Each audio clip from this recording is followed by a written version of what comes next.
მამისათა, დადისათა და შვილთათა მიდეთხა გილოცავთ თქვენ გავლით შესაძლებლებს უპირისხმობის სევახლისი უფრისდიებს დამაღლებას იცავთ ავდგომის შემდგომ გახსოვილი სხეულით როგორც ნათქვამია საფრთხის ტიგნებში მამების მიერ რომ მან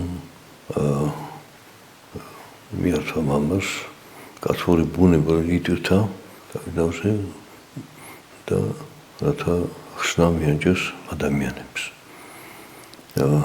ველოდებით მომავალ კვირას არა ხვალინჯელ ხუთშობილ მომავალ კვირას იქნებ მეორე უდიდეს სასწაულს სულთვაფენობას და მამაზე ჩვენ შემდეგ ვისაუბრებთ. ეხლა კვირა დღეს ჩვენ ვიხსენთ წმინდა ოთხკუთასწვეულის ნინო ქართულ ამოსლების შემოსვლა საქართველოში. და სადღაც აღინიშნება ეს ჩვენ ტაძრებში.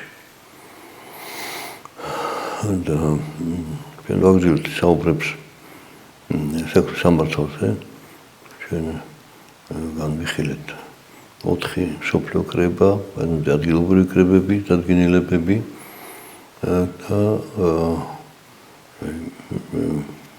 ეს შევეხებით მეხუთე სოფლიო კრების კანონებს და ვითარებას, რომელშიც ეს კრება ჩატარდა. მაშინ მშვიდობა იყო იმპერიაში, იმპერატორი იუსტინიანე პირველი, დიდებული მეფე, იმპერატორი და ეკლესიაში ვრცელდებოდა ზოგიერთი ის მცდარი აზრები თუ სიტყვები გამოთქმული წინა საუკუნეებში ზოგიერთი ავტორიტეტული მამის მიერ, მაგალითად ორიგენე. ორიგენე მოღვაწეობდა მესამე საუკუნეში და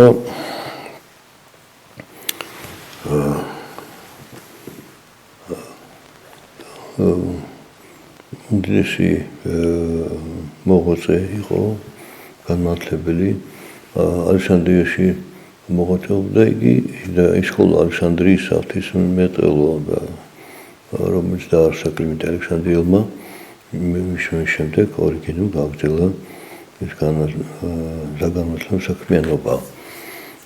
მან პირველმა შეეძლო იმ დროისათვის სხვადასხვა ტექსტების შეჯერება, წმინდა წერილის ტექსტების შეჯერება სხვადასხვა გადამწერების დროს ზიანდებოდა, აკუდებოდა, ანემატებოდა, ან არასოდეს იყო გადმოტანილი და აი 6 ტექსტის შეჯერებით, ცნობილი გავრცელებული ტექსტის შეჯერებით ამ ტექსტს ერთიანს მერე ეწოდა ჰექსაპლა, ანუ 6 ტექსტი, 6 წიგნი, 6 ვერსია შეჯერა და ხელი შეუწყო წმინდა წერილის კანონიკის დადგენას. მართებული რომელი ტექსტია და რომელი გადაცნილია სხვადასხვა გადამწერების დაზიანების შედეგად. იქოთ მოძღვარი ღვთისმეტყველი იყო ცნობილი და ბევრი მიიჩნევდა მას თავის მოთვლად მასწავლებლად. ალექსანდრიის სკოლაში იყო გრიგოლ ღვთისმეტყველი, რომელიც მე ათენში გადავიდა და იქ ვასილიდან ერთად იყო იქ და მაგრამ მიუხედავად ამისა მას როგორც ადამიანს ასევე გარკვეული ცდომილება გააჩნდა, რომელიც თავიდან ისე აღშკარად არ იყო და დროთა განმავლობაში როგორც მის მიმდევარმა უფრო კაფე გახადა ეს ცდომილება, როგორც ეკლესიის სწავლება. დაუცილებელი იყო დაცულიყო ეკლესიების სიმართლე, რომელიც ადგინდა პირველ და მეორე და მესამე მსოფლიო კრებებზე, ამიტომაც აი ამ მეხუთე კრებამ შეაჯამა ის იმ კრებების მამების ავაზლი და მიიჩნია რომ ორიგენე აი ამ გარკვეული ცდომილების გამო რომ საჯაროდ იყოს ანათემირებული, რომ ეს მისი ცდომილება აორიენტირების გამო აღარ გავრცელებული იყო ეკლესიის წიაღში და იმპერიაში. ამ კრებაზე იყო განხილული თეოდორე მოფშეტელის პიროვნება. თეოდორე მოფშეტელი ანტიოქიდან იყო და გარკვეულწილად ის იზიარებდა ნესტორის, ქოსელ პატრიარქის ნესტორის, ასე ანტიოქიდან იყო წარმოშობით, მოდორებას, რომელიც მხილებული იყო, როგორც გახსოვთ, მესამე მსოფლიო კრებაზე და ნესტორი გადასახლდა აღმოსავლეთის ლატვიის იმპერიის და უფრო აღმოსავლეთით, მისი მოტაფეები მდევრები ცდილობდნენ გავრცელებინან მისი სწავლება. ამიტომ აუცილებელი იყო მის ხილება რომელიც გახსოვთ ჩვენ მესამე მსოფლიო კრებაზე ქონდა საუბარი, სადაც კლიმენტი ალექსანდრიელმა ამხილა ნესტორის თომილება ღვთისმშობელთან მიმართებაში. თორემ ის ღვთისმშობელი კი არ უნდა იწოდებოდეს, არამედ ქრისტეს მშობელი, იესოს მშობელი. რაც თავისთავად განსაკუთრებულ მისიას და განსაკუთრებულ ბუნებით ასეც და ღვთის განგებას საწინააღმდეგოდ ასწავლიდა.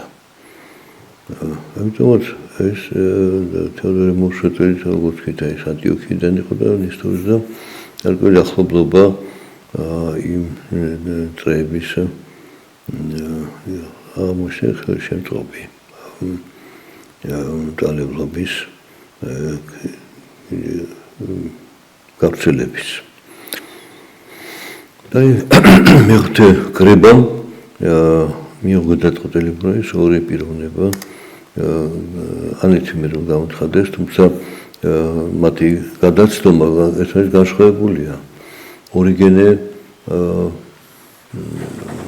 სამთო წერილის ცდილობდა დაემტკიცებინა, რომ საყოველთა აღდგომისას ყველა ცხონდება, ყველა შესაძლებლობაში. და ამით თვითონ ფინანსებში მოცემულებს სიტყვა, რომ სამგზავროზე მარჯვნივ დააყენებს კრავებს და მარცხნივ თიკნებს და საზომი განსჯის არა იყო. ვინ როგორ იცხოვრა და ერთზე განაჩენი არის და ჩემთან იქნებით სასწაულში, მეორეს გენიასა შინა იქნებით, რადგან მათ ღვთის მსგავსებას არ მიაღწიეს და არა მარტო არ მიაღწიეს, არამედ საწინააღმდეგო ქმედებას აღასრულებდნენ. ეს ორიგენეს მოსაზრება ითქვას, უბრალოდ სწავლება ჩამოყალიბებული იყო, გამოთქმული მოსაზრება, რომ მე იზიარებდი მისი მოწაფეები და აი ამ მოსაზრების გამო იქნა საჯაროთა განკვეთილი, თუმცა ცხადი ის სამი საუკუნის იყო გასული მისი მოღვაწეობის შემდეგ, რომ სასწაულიდან დაეგო მომალთაობებს, ამიტომ გამოსაფრთხილოთ მათ, გაერჩიათ რაში არის მართალი ნესტორი, შემდეგ ვთქვათ ორიგენე და რა არის მასი კერძო პირადი აზრი და ეთახება წმინდა წელს. ანუ ეკლესიის სამართალი ზრუნავს არა მარტო ზნეობრივ და მატერიალურ ტერიტორიულ საკითხებზე, იერარქიულ და იურისდიქციულ საკითხებზე, არამედ უპირისპირდება ეკლესიის სწავლების სიწმინდის დაცვისათვის ზრუნავს. და მასთან მიმართებაში და შესაბამისში ღებულობს კანონებს. რატო შეიძლება ვთქვათ, რომ საეკლესიო კანონების საფუძველი ღვთის სიტყვა და წერილია ყველა იმ ასპექტში, რომელთაც ადამიანს ხდება ურთიერთობა ან დაკავშირება. ასევე ჩვენ ვიტყვით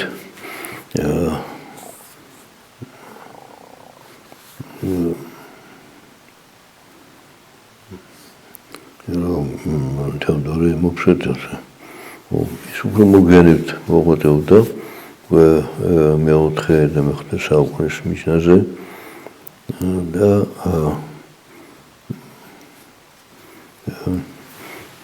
ის თვით ანტიოქიდან იყო და მაგრამ ადგილი არ განსაზღვრავს ხოლმე ადამიანის სიმართლეს. ანტიოქიდან იყო ნესტორი და ანტიოქიდან იონე ოქროპირი. ასე დასაწყისად მოაწყობს იონე ოქროპირი ისმენდა ქადაგებს თეოდორე მოფშეტილეს და იზრდებოდა მის ქადაგებზე. შემდგომ იონე ოქროპირი როგორც იცით გადაყვანილი კონსტანტინოპოლში და პატრიარქად და წმინდანად შეირაცხა, იყო დევნილი უსამართლოდ სხვებისგან და დედოფალ ევდოქსიასგან ალექსანდრიის მაშინდელ თეორისგან დევნებოდა.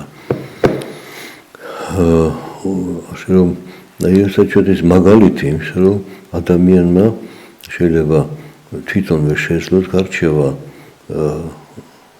სად არის სწორი და სად არასწორი. თეოდორე მოფშეტელისგან მიიღო ის, რაც მართებული იყო და ეხმიანებოდა ეთანხმებოდა წმინდა წერილს და მოწყობდა და მამათა სწავლებას და ისაც ეწინააღმდეგებოდა შესწავლა მოძღვრებას, ის არ მიუღია იონე ოქროპირს. კერძოდ ეს ეხება იმ საკითხს, რომელიც დაიწყო და განხილული იყო მესამე კრებაზე, ნესტორის სწავლება, რომელიც ამბობდა, რომ ღვთისმშობელთან მიმართებაში, რომ ის არ არის ღვთისმშობელი არ იწოდება, შეიძლება ერთი იშვიათსა ქვეყანაზე ადამიანისგან და ქრისტეს იესოს მშობელი არის. იონე ოქროპირის არ გაიზიარა მისი და მომდინარეობს იმისგან, რომ თეოდორე მოფშეტილი მაინც ნესტორის მიმდევარი აღმოჩნდა და ამიტომაც მისი მოთხრება იქნა დაგმობილი, რადგან უკვე ეკლესიამ განიხილა, საეკლესიო მამებმა ერთობლივ განიხილეს და ეკლესიამ დაადგინა და მაშინ თუ ასეთ განხილვის გარეშე დატოვებდა თეოდორე მოფშეტილის ამ მოსაზრებას და ის გავრცელდებოდა წინამძღოლში მოდიოდა თქვენ ეკლესიის სწავლებასთან და საეკლესიო დადგენილებთან, იტიდა მამების ზღვართან, რომელთაც დაცული იყო ეკლესიის სწავლამოძღვრის სიწმინდე და სიმართლე და ჭეშმარიტება. ჩვენ შეიძლება ეს ვთქვათ, რომ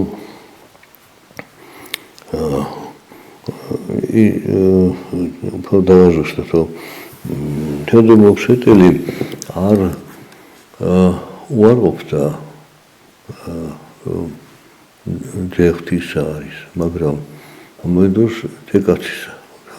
თუ ორიგენემ თავის დროზე შემოიტანა ტერმინი ღმერთკაცი და ღმერთკაცობრივი ბუნება, ერთი ბუნება იესო ქრისტესი, რომ ღმერთი და კაცი, ანუ ერთად არის, ანუ ღმერთმა იტვირთა კაცური ბუნება, რათა უცოდველი ბუნების უსამართლო დევნის დათმენით გამოიხსნეს ცოდვით დაცემული კაცობრიობა ადამიანი. ესა ღვთაურის მსხვერპლი შეიწირა და ხოლოდ წმინდა შეუძლია იტვირთოს არაწმინდის, თორე თვით კაცობრივი ბუნებით თუ დაცემული ბუნების ქონია, ის თვითონ ცოდვაშია და ცოდვილის ხელი არ არის. ცოდვისგან ვერ იხსნის, და ორივე ცოდვაში არის. ამიტომ აუცილებელი იყო მეთის განხორციელების განკაცება, როგორც პავლე მოციქულთას მეორე ადამი, პირველი ადამი მიწისაგანო, მეთაშორი, მეორე ადამი ზეცისაგან. ისეთ აი ამ მოციქულ პავლეს სწავლების საწინააღმდეგო იყო თვითონ ნესტორის სწავლებაში ჩადებული და უფრო გამკეცად ეს მოფშეტელმა გამოთქვა. ამიტომ ესე კაცად განსაჯა ეკლესიამ, ანათემა გამოიცხადა მცდარ სწავლამოთხრებას.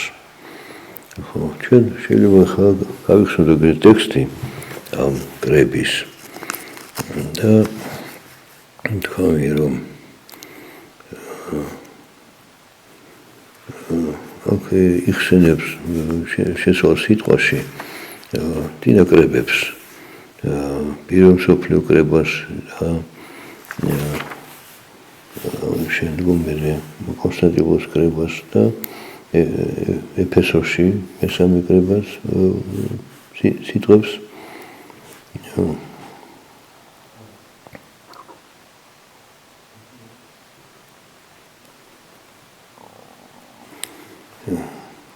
და ამბობს რომ მომდევნო კრებების რადგენილებები და საალმოძრაობები უნდა ეთანხმებოდეს მიღებულს ეკლესიაში.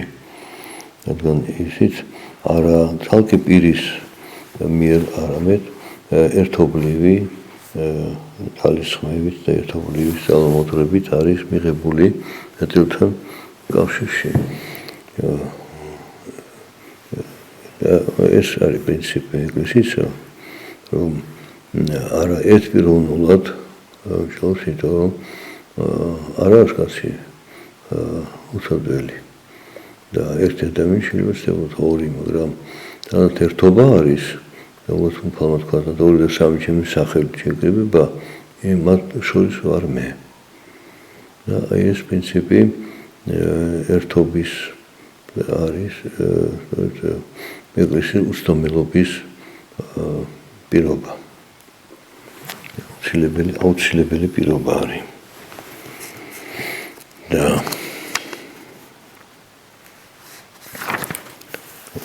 ჩვენ ზოგიერთ მუხს მოგახსენებთ ახლა კანონებიდან.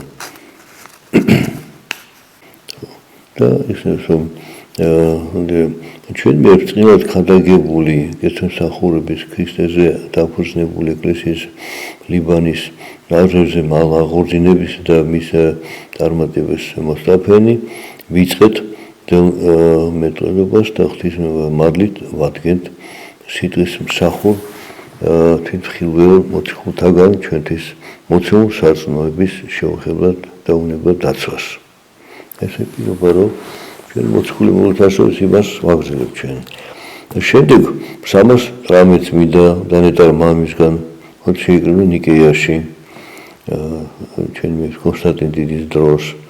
შემდეგ ეხსენებს ასე ჩვენი მეფე თეოდოსის დროს სამეფო ქალაქში კონსტანტინოპოლში 150 წმინდა მამის ხადაგებულ სარწმუნოებას დაამტკიცებთო.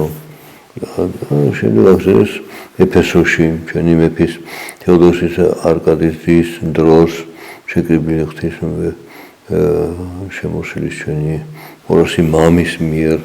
ანუ ეკლესია იხსენებს იმ მამებს, რომელსაც მიიღეს დაგინებები და მათთან ერთობას ამტკიცებს და ამის შემდეგ ქალკედონის კრებაზე მართადებლური დეგლის დაამტკიცა ქალკედონში ჩვენი მეფის მარკიანის დროს 630-მა ქრისტალურმა მამამ და ჩვენ ეს საკითხი გავიარეთ, ამიტომ ვამბობ, რომ ყოველი კრება იწყება იმით, რომ ის აიმეორებს წინა კრებებზე მიღებულ დადგენილებებს ეთანხმება მას, ამტკიცებს და აგრძელებს თუ რაიმე ახალი სასწაული ან ცდომილება სულიერი შემოვიდა ეკლესიის წიაღში, რომელთა განიცდებას მისგან. და ამის შემდეგ ხდება ზოგიერთი ასე იგი კანონების მიღება. ვთქვათ,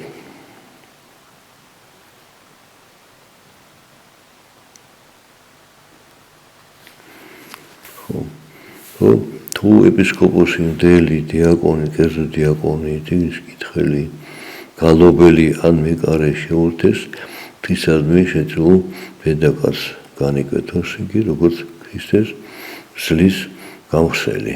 ხო, ეს კაცი უზერ იქნესო. ხო, ანუ თუ ბედაკარს ქალწულს ახთმავს დადებული ქალწულებისა, მისი შემაცდენელი ვინც არ უნდა იყოს და განიკვეთოსო. ეს ეპისკოპოსი იქნება და სახური იქნება, თუ გინდათ აი წიგნის კითხველი ან გალობელი და ხო. ასე შემდეგი კანონია, რომ მოციქულის კანონში ნათქვამია, რომ მომავალმა მღვდელმა უქორწინებელმა შეიძლება იქორწინოს წიგნის კითხველობის და გალობლის დროს. ჩვენც ამას დავსვენთ და ვადგენთ. ამიტომ არასოდეს კერძო დიაკონს დამხდელს დასხმის შემდეგ არ უნდა ქონდეს უფლება, უნდა ქორწინდეს, ხო, თუ ამის ხმას გაბედოს, განიკვეთოსო. იგი თუ მოვალ დასურს დაქორწინება სულიერ ქორწინებით, სანამ მიიღებდეს ხელდასხმას კერძო დიაკონად ან დიაკონად, მუდმივად, მანამ უნდა მანამდე იქორწინოსო. ეს კანონი დღესაც ძალაშია, განსხვავებით ზოგიერთი დასავლური ეკლესიის მიმდინარეობის, რომელიც გამოყოფილია ერთიანი ეკლესიის წიაღიდან, როგორც მადონზე, სადაც ეს ასე ვკაცად არ არის აკრძალული.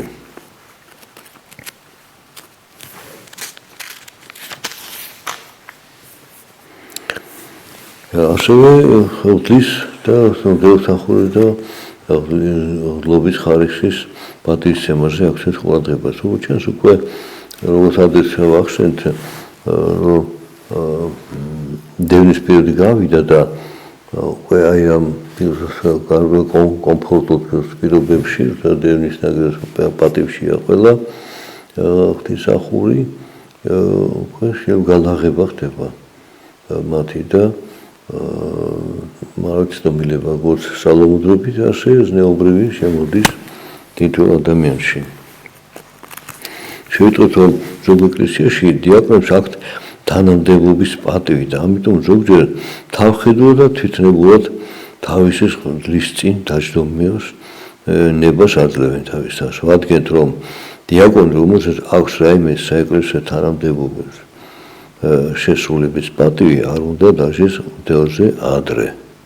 გარდა იმ შემთხვევაში, როცა მიზეზით სხვა ქალაქში მივა და იქ ევალება წარადგინოს თავისი პატრიარქი ან მიტროპოლიტი და ეპისკოპოსი.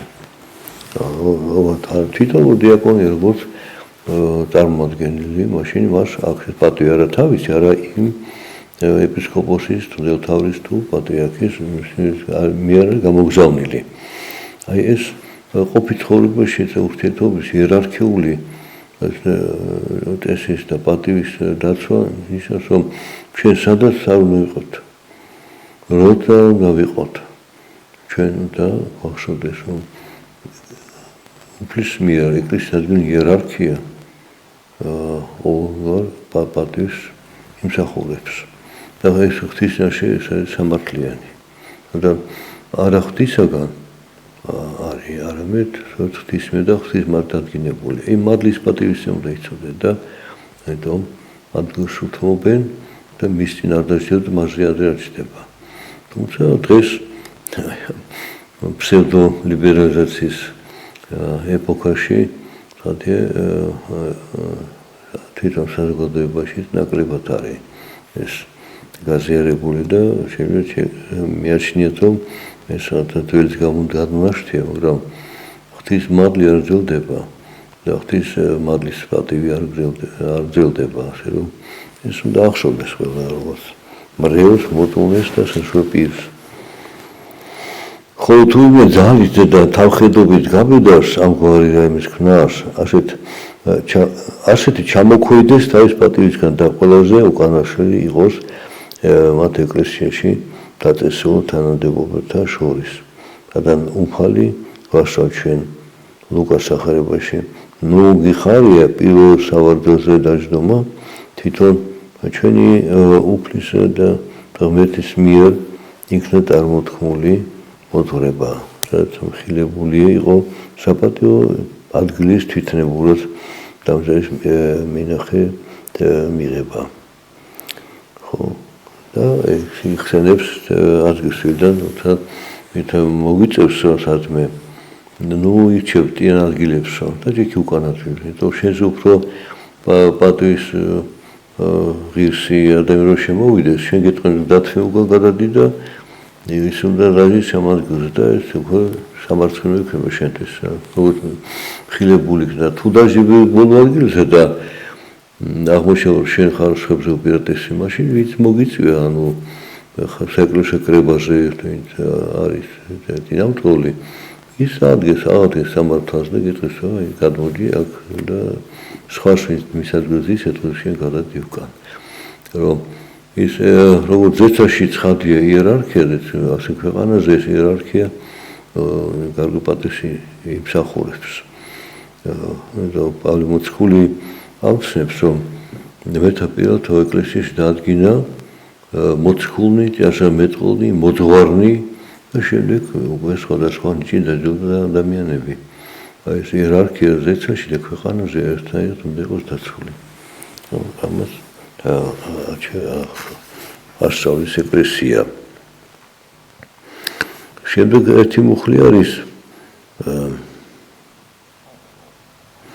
რომ ჩვენ გავიგეთ, რომ რომის ეკლესიაში კანონიერ წესად შემოვედ შემდეგი რამ. საშუალო პირი, რომელიც აპირებს ხელდასხმას მდლად ან დიაკონად, პირობას დებს არ განაგრძოს თავის მეუღლესთან თანაცხოვრება, ჩვენ მოითხოვთ არა ამას, არამედ სამოციქულო კანონს თანახმად გნებას, რომ სამდელო კაცთა სულიერი კანონიერი ქორწინება მტკიცე იყოს და არ დაიღეს და რომ მდელმა ლებმა და დიაკვნებმა არ თქვან უარი მეუღლეებთან ჯეროდ დროს თანაცხოვრებაზე. ის ღირსი აღმოჩნდება, რომ ხელდასხმული იქნეს კერძო დიაკვნად მდლად ამ ხარისში აყვანისათვის ნუ დააფრთხოს კანონიერ მეუღლესთან თანაცხოვრებას. ნუ ხელდასხმის დროს ჩამოერთმევა პირობა რომ უარს იტყვის მეუღლესთან. ანუ ეს არის უკვე მის პერიოდი, რომ ჯერ კიდევ ეკლესია ერთია, მაგრამ უკვე მე-6 საუკუნეში რომის ეკლესიაში ჩნდება განსხვავებული კანონები. და მიზეზი ამის არის, რომ რომის ეკლესია უკვე იმ დროს როგორც პირველი თავდაპირველი ეკლესია და არათვიდან როგორც ეკლესია, მისი მთავრები, ვინცაც არის გას რომის პაპი იქნება სხვა, ვეღებულობენ სხვა კანონებს და ეს უფრო კაცი კანონი ბოლოს ცელებატობა შემოიღეს, რომ და უქორწინებელი იყოს საშუალო პირი. რამაც მე უამრავი ცოდები გამოიწვია და დღესაც ცნობილია ეს. აი ამ ცოდების გამრავლების გამო წინა პაპი თვითონვე გადადგა. ეხლა რომ ის ვერ გამოასწორდა აი ამ მდგომარეობას და თვითონვე უარი თქვა პაპობასე და მის შემდეგ იყო ის პაპი განსენებულია და ახალი მიიღეს, მაგრამ სათავე აი ამ გადაცემის სულ უკვე მე-6 საუკუნეში თავს იჩენს. რომის ეკლესიის დინამთროლების თავნებობა და კერძო წარმოდგენები და მოსაზრებები იბატონებენ თანდათან, რამაც მე განაპირობა გაყოფა დასავლეთ ეკლესიის აღმოსავლეთ ეკლესიისგან. ხო, ასევე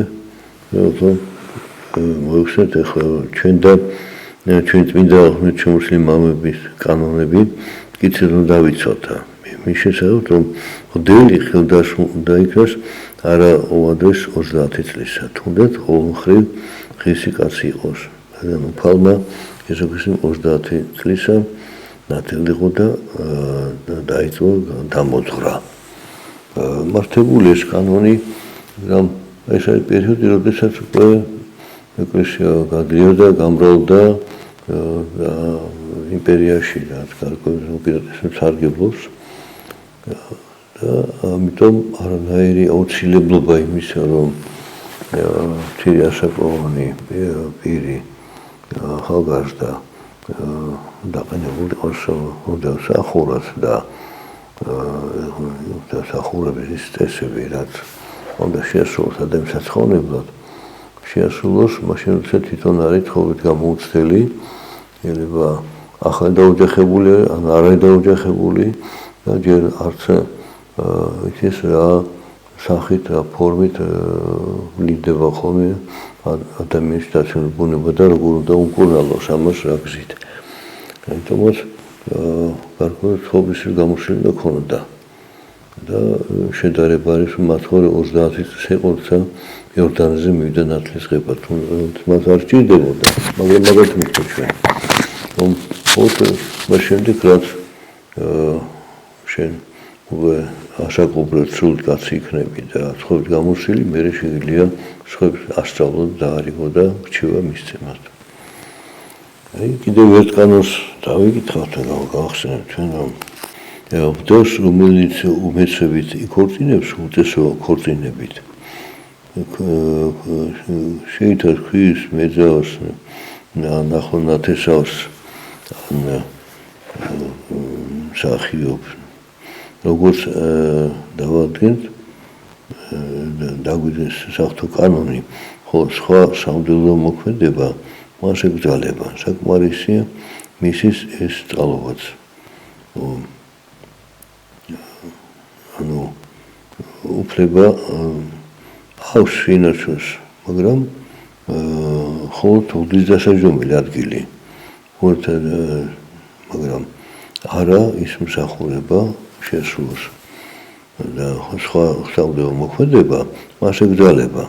საკმარისია ის წყალობა სხვების კურთხევა არ შეფერება იმას, ვინც თვით საჭიროებს ჭრილობების ცოდნების განკურნებას.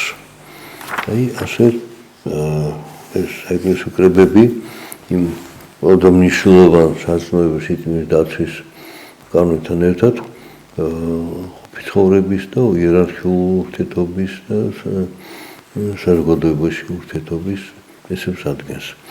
ამით დავაშოთ ჩვენ განხილავს მე ხუთი მსოფლიო კრების და დაგემშვიდობებით ღმერთმა დაგხვეწოთ.